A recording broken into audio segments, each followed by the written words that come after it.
नमस्कार, भारत दर्शन with Ashok YouTube channel पर आपका स्वागत है। आज मैं आपको लेकर आया हूँ हुमायूं टॉम्ब। और हुमायूं टॉम्ब जो है वो हुमायूं का मकबरा है। हुमायूं का मकबरा विश्व धरोहर के रूप में भी इसको संरक्षित किया गया है।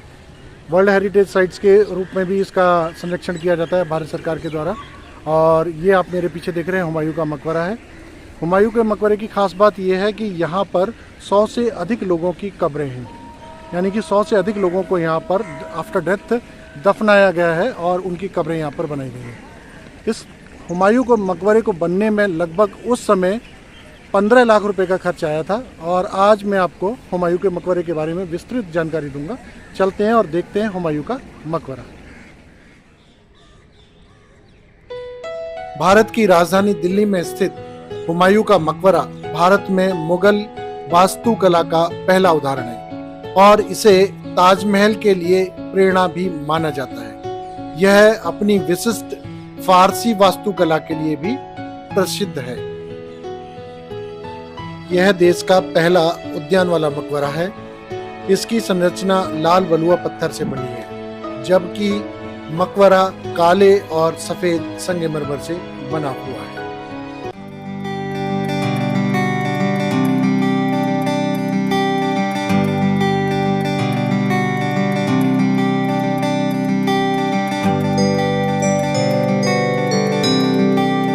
नमस्कार, भारत दर्शन विद अशोक यूट्यूब चैनल पर आपका स्वागत है। आज मैं आपको लेकर के आया हूँ हुमायूं टॉम्ब और आप मेरे पीछे देख रहे हैं यह है हुमायूं टॉम्ब।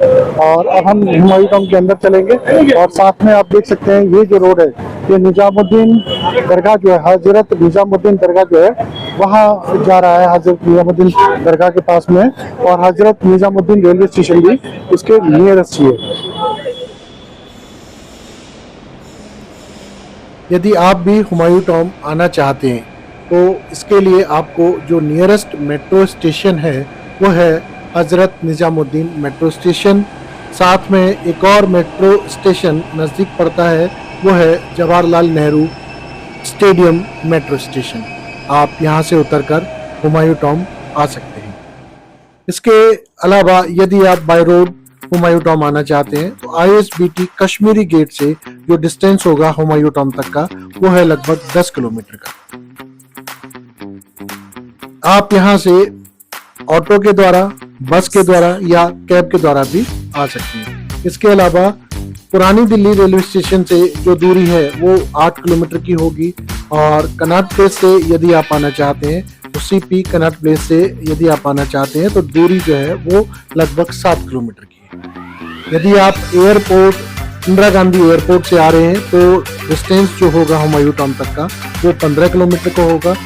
और आनंद विहार ISBT से यदि आप आना चाहते हैं तो डिस्टेंस 12 किलोमीटर का होगा।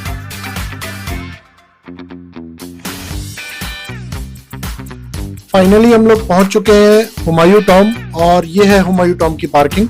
हम अपनी गाड़ी को पहले यहाँ पार्किंग में लगाएंगे और उसके बाद फिर आपको अंदर लिए चलते हैं हुमायूं टॉम्ब की।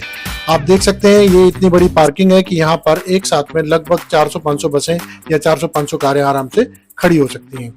और इसके अलावा यहाँ जो पार्किंग शुल्क है वो बहुत ज़्यादा रीजनेबल प्राइस है पार्किंग का। यहाँ पर आप अपनी गाड़ी अगर पार्क कर रहे हैं, कार अगर पार्क कर रहे हैं तो 4 घंटे के लिए आपको मात्र यहाँ 50 रुपये पे करना होगा पार्किंग शुल्क जो है। ये गाड़ी की पार्किंग है और देख सकते हैं कितने लोग यहाँ अपनी गाड़ियाँ पार्क करके गए हुए हैं। और आइए अब आपको लिए चलता हूँ मैं हुमायूं टॉम्ब के अंदर।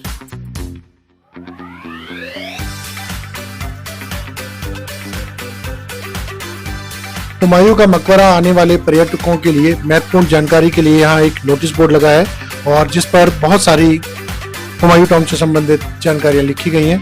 यहाँ एक स्कैनिंग के लिए एक बारकोड भी दिया गया है जिसे आर्कियोलॉजिकल सर्वे ऑफ इंडिया के द्वारा लगाया गया है, भारतीय पुरातत्व विभाग द्वारा। और आप यहाँ इस स्कैनर को स्कैन करने के बाद में ऑनलाइन टिकट भी परचेज कर सकते हैं। ऑनलाइन टिकट परचेज करने के लिए आपको इसे स्कैन करना होगा और उसमें आपको डिस्काउंट भी मिलेगा। ऑनलाइन टिकट बुक करने पर आपको 35 रुपीज का टिकट का जो चार्ज है वो पे करना होगा। यदि आप कैश लेना चाहते हैं टिकट को, आप काउंटर से कैश टिकट बुक करते हैं तो आपको 40 रुपीज का चार्ज पे करना होगा। वहीं यदि आप विदेशी पर्यटक हैं तो आपको, अगर कैश में आप टिकट लेंगे काउंटर से, तो आपको 600 रुपीज का टिकट चार्ज जो है वो पे करना होगा। और अगर आप ऑनलाइन बुक करते हैं, स्कैन करके बुक करते हैं बार कोड को, तो आपको 550 रुपीज का टिकट का चार्ज जो है वो पे करना होगा। ये सामने टिकट काउंटर है, आप यहाँ से कैश में भी टिकट ले सकते हैं और चाहे तो आप स्कैन करने के बाद में भी टिकट को परचेज कर सकते हैं। टिकट लेने के बाद आपको ये जो सिक्योरिटी गार्ड हैं ये आपको अंदर जाने की अनुमति देंगे और आप यहाँ से टिकट लेने के बाद अब आप अंदर प्रवेश कर सकते हैं। टिकट चेक कराने के बाद में आप जब अंदर प्रवेश करेंगे तो सबसे पहले आपको मैं दिखाना चाहूंगा, सबसे पहले जो आप ये देख रहे हैं, ये जो शिलालेख है इस पर लिखा है, सामने की तरफ जो रास्ता जा रहा है वो है हुमायूं का मकबरा। राइट हैंड साइड में होगा ईसा खान का मकबरा और लेफ्ट हैंड साइड में होगा बू हलीमा का मकबरा। और सामने जो द्वार आपको दिख रहा है वो है बू हलीमा द्वार। आइए अब चलते हैं ईसा खान के मकबरे की ओर। ईसा खान नियाजी शेरशाह सूरी के दरबार में अमीर थे। इस अहाते के भीतर इनका मकबरा तथा एक मस्जिद है।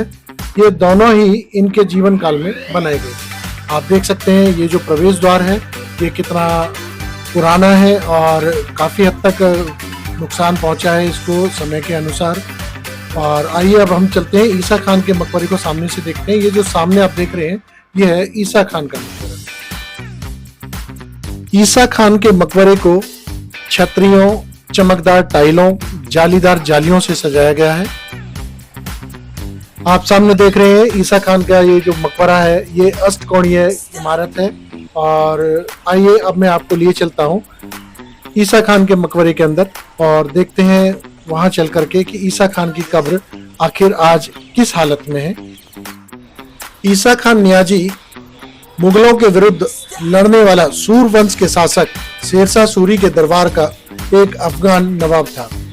उसका मकबरा हुमायूं के मकबरे के परिसर में उसके जीवन काल में ही बना था और उसके बाद उसके पूरे परिवार के लिए काम आया। ईसा खान नियाजी का मकबरा चारों ओर से दीवारों से घिरा है। इन दीवारों में छोटी छोटी कोठरियां भी बनी हुई हैं। दीवारों के ठीक बीच में मकबरा ईसा खान है जिसमें 6 कब्रें बनी हुई हैं। ये कब्रें नियाजी ईसा खान और उनके परिजनों की। आप देख रहे हैं ये यहाँ 6 कब्रें बनी हुई हैं और बीच में जो कब्र है वो ईसा खान नियाजी की है। मकबरे के इस गुंबद के अंदर जगह जगह पर जालीदार खिड़कियां बनी हुई हैं और आप देख सकते हैं मकबरे का जो गुंबद है वो भी बहुत बड़ा है। ईसा खान के मकबरे के बाहर पश्चिम की ओर ये एक खूबसूरत मस्जिद बनी हुई है और इसे ईसा खान की मस्जिद भी कहा जाता है। एक और मस्जिद है तो दूसरी ओर ईसा खान का मकबरा है।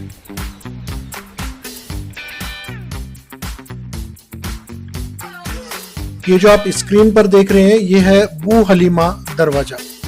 यह विशाल दरवाजा बू हलीमा के मकबरे और बगीचे तक जाता है। बू हलीमा के बारे में अधिक जानकारी तो नहीं है। रास्ते का अग्रभाग कत्लदार है और टाइल कार्य के अवशेष अभी भी देखे जा सकते हैं। बगीचे की दीवार के 2 उत्तरी बुर्ज गुंबदी छतरियों से सुसज्जित हैं। 16वीं शताब्दी में बगीचे की पश्चिमी दीवार के कुछ हिस्से को तोड़कर यह प्रवेश द्वार बनाया गया।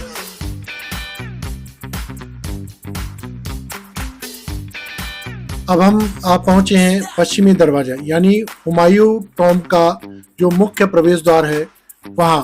यह 16 मीटर ऊंचा पश्चिमी दरवाजा विश्वविदाय स्थल बादशाह हुमायूं के मकबरे के बगीचे का मुख्य प्रवेश द्वार है। दोनों तरफ कक्षों से होकर केंद्रीय रास्ता है तथा ऊपरी मंजिल में छोटा सा आंगन है।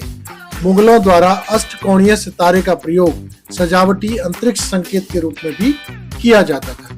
आप देख सकते हैं कितना बड़ा और विशाल दरवाजा है ये। पश्चिमी दरवाजे के अंदर प्रवेश करने पर आपको लेफ्ट हैंड साइड में हुमायूं टॉम्ब का पूरा एक विशाल मॉडल मिल जाएगा देखने के लिए, जिसे आप देख करके अंदाजा लगा सकते हैं कि ये कितने बड़े क्षेत्र में फैला हुआ है। और जो मॉडल है वो आपको प्रत्येक चीज की जानकारी देगा कि हुमायूं टॉम्ब के अंदर कौन सा मकबरा कौन सी जगह किस जगह पर स्थित है। वहीं पश्चिमी दरवाजे में दाईं तरफ ईसा खान के मकबरे से मिली कुछ चीजें हैं जो खुदाई के दौरान यहाँ से प्राप्त की गई हैं। मिट्टी के कुछ बर्तन टाइप के हैं, ये आप खिड़की का कोई एक टुकड़ा आप शायद देख सकते हैं, और साथ में ये कोई डिजाइनदार चीज रही है जो ईसा खान के मकबरे से मिली है।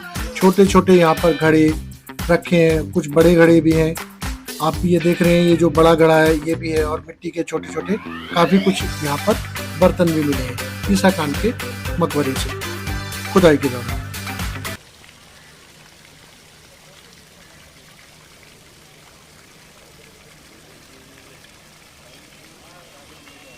दिल्ली में स्थित हुमायूं का मकबरा, जो कि अपने दौर में यमुना के किनारे स्थित था, अपने उत्कृष्ट बनावट के लिए तो प्रसिद्ध है ही, वहीं तैमूरी सेनागार के रूप में भी यह जाना जाता है। भारतीय इतिहास में हुमायूं के मकबरे को छोड़ दें तो शायद ही कोई ऐसा मकबरा है जिसमें इतने लोगों को दफनाया गया हो। हाजी बेगम, दारा शिकोह, मोहम्मद आजम शाह, जहांदार शाह, फरुख शेर, रफ़ी-उद-दरजात, रफ़ी-उद-दौला, आलमगीर द्वितीय, इसके अलावा अन्य राजकुमार और राजकुमारियों की कब्रें हुमायूं के मकबरे में ही स्थित हैं।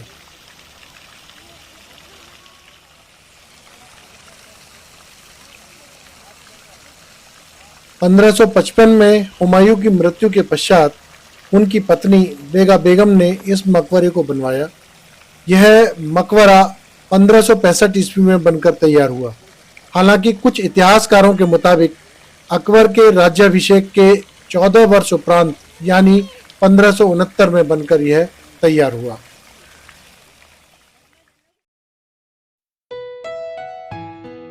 हुमायूं का मकबरा 2 मंजिल ऊंचा मकबरा बाग के बीच में 2 मंजिले चबूतरे पर बनाया गया है। इसमें चारों ओर से कोठरियों की लंबी श्रृंखला बनी हुई है।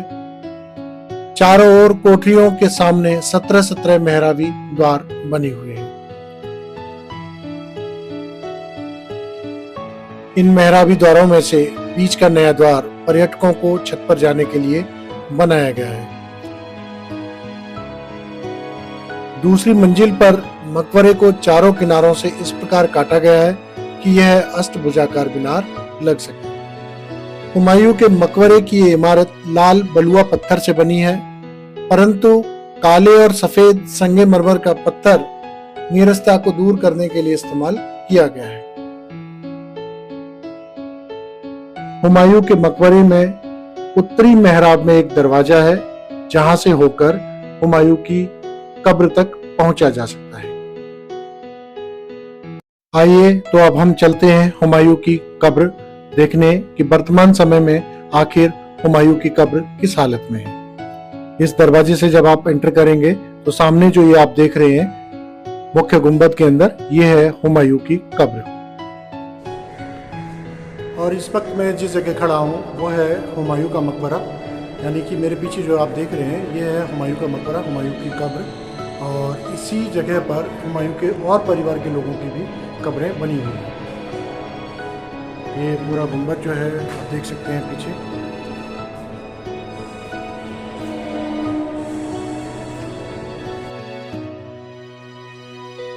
गुंबद के ऊपरी भाग में आप देख रहे हैं ये कितनी सारी जालीदार खिड़कियां लगी हुई हैं, जिससे हवा पूरी तरीके से आ जा सके और प्रॉपर वेंटिलेशन हो सके। खूबसूरत बना हुआ ये गुंबद हुमायूं का मकबरा।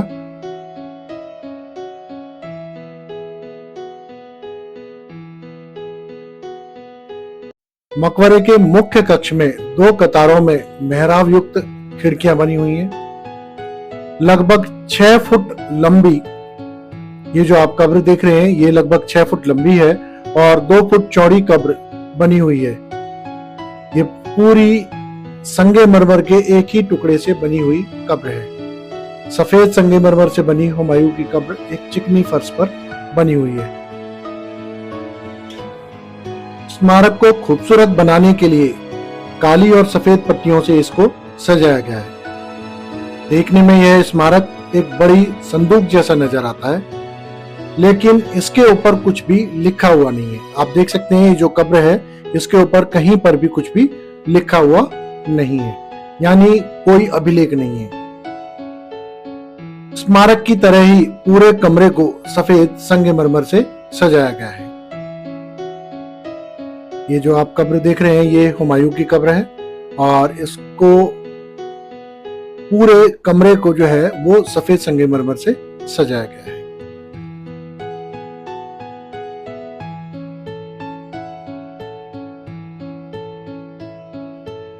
आइए अब चलते हैं हम बराबर में बने एक और गुंबद के अंदर, जहां हुमायूं के परिवार की कब्रें बनी हुई हैं, और देखते हैं उन कब्रों को और वहां आखिर किस प्रकार का दृश्य है। और ये जो आप देख रहे हैं ये जो कब्रें हैं ये हुमायूं के परिवार की कब्रें हैं। और इस तख्ती, ये जो आप देख रहे हैं ये जो तख्ती बनी हुई है ये तख्ती से भी ये पता लगता है कि ये जो कब्र है ये किसी महिला की कब्र रही होगी, क्योंकि जब कब्रें बनाई जाती थी तो उस समय पर महिलाओं की कब्र के ऊपर में इस प्रकार की तख्ती बनाई जाती थी। और ये पूरी कब्र जो है वो सिंगल स्टोन से, एक सिंगल मार्बल के पत्थर से बनी हुई है। ये 3 कब्रें इस हॉल के अंदर हैं।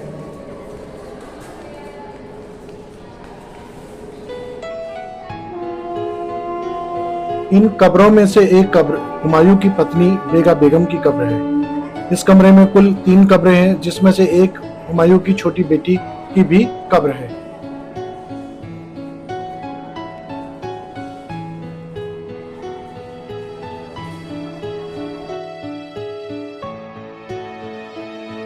इसके अलावा 2 और कब्रें उत्तर पूर्वी और दक्षिण पूर्वी कमरों में बनी हुई हैं। यह सभी कब्रें संगमरमर से बनी हुई हैं और ये सभी कब्रें भी हुमायूं के परिवार की ही बताई जाती हैं। इसमें आप देख रहे हैं ये जो कब्र है ये किसी महिला की कब्र है। बताया जाता है कि कब्र के ऊपर अगर तख्ती बनी हुई है, ये तख्ती नुमा जो शेप है वो बनी हुई है, तो इसका मतलब ये कि ये कब्र किसी महिला की कब्र है। और दूसरी कब्र देख रहे हैं तो इसके ऊपर में कोई तख्ती नहीं बनी हुई है। इससे ये पता लगता है कि ये कब्र किसी पुरुष की रही होगी। आइए अब हम चलते हैं मकबरे से बाहर की ओर और देखते हैं बाहर से दिखने में जो हुमायूं का मकबरा है वो कैसा प्रतीत होता है। इस वक्त हम जहाँ खड़े हैं ये हुमायूं का मकबरा है और हुमायूं का मकबरा बाहर की तरफ से आप लोग देख रहे हैं। ये हम पहली मंजिल पर इस वक्त खड़े हैं और हुमायूं की मृत्यु के बाद हुमायूं की बेगा बेगम ने इस मकबरे को बनवाया था और इस मकबरे को बनने में जो लागत उस समय आई थी वो लगभग 15 लाख रुपए की थी। और हुमायूं के मकबरे की खास बात यह है कि इस मकबरे के अंदर में लगभग हुमायूं के परिवार और उनके जो भी परिवार के सदस्य थे उनकी कब्रें यहाँ पर बनी हैं। 100 से ज़्यादा लोगों की कब्र इस मकबरे के अंदर बनी हुई है।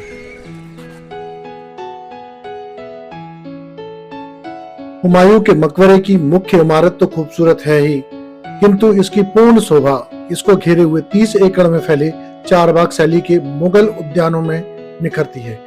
ये उद्यान भारत में ही नहीं वरन दक्षिण एशिया में अपने प्रकार के पहले उदाहरण थे। ये उच्च श्रेणी की ज्यामितीय के उदाहरण है। जन्नत रूपी उद्यान 4 दीवारी के भीतर बना है। ये उद्यान 4 भागों में पैदल पथों और 2 विभाजक केंद्रीय जल नलिकाओं द्वारा बटा हुआ है। ये इस्लाम के जन्नत के बाग में बहने वाली 4 नदियों के परिचायक हैं। इस प्रकार बने बागों को फिर से पत्थर के बने रास्तों द्वारा 4 छोटे छोटे भागों में विभाजित किया गया है। इस प्रकार कुल मिलाकर 36 भाग बनते हैं। केंद्रीय जल नलिका मुख्य द्वार से मकबरे तक जाती है और उसके नीचे दूसरी ओर से फिर निकलती हुई प्रतीत होती है, ठीक जैसा कि कुरान की आयतों में जन्नत के 4 भाग का वर्णन किया गया है।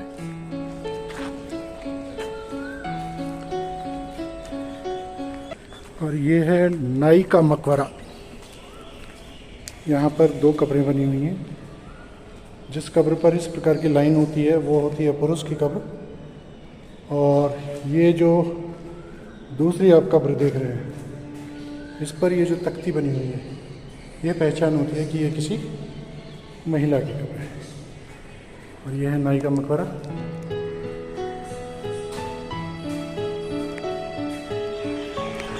और ये है नीला गुंबद, इसे नीला गुंबद के नाम से जानते हैं।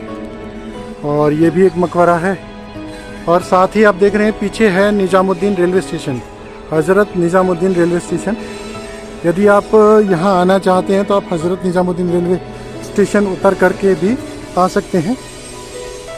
ये हज़रत निज़ामुद्दीन रेलवे स्टेशन है। और ये जो मकबरा है ये है नीला गुंबद। इसका ये नाम इसके ऊपर लगी नीली ग्लेज्ड टाइलों के कारण पड़ा। यह मकबरा अकबर के दरबारी बैरम खां के पुत्र अब्दुल रहीम खाने खाना द्वारा अपने सेवक मियाँ फ़हीम के लिए बनवाया गया था। फ़हीम मियाँ इनके बेटे फिरोज खान के संगी पले बड़े थे।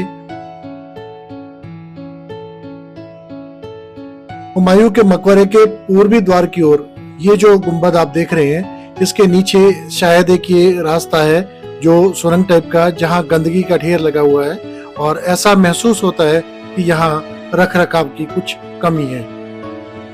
ऐसे कई गुंबद यहाँ देखने को मिले जिनका रख रखाव ठीक तरीके से नहीं होता है